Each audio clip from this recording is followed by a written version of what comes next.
You know, it's a little bit different skill needed to do it. On the truck like we're looking at here, it's pretty simple stuff. But our other vehicles have got a full wrap over them, and that comes with you know, some technical expertise to be able to put them on and get them look nice.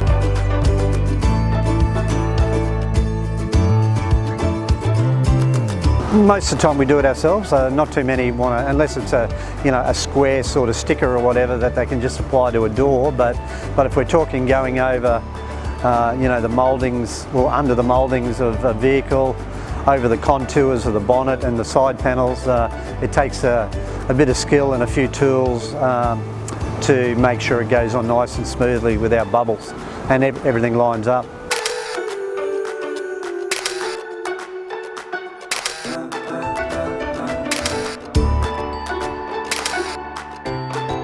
We've had 1 or 2 prime movers in here that we've done that, and also vans.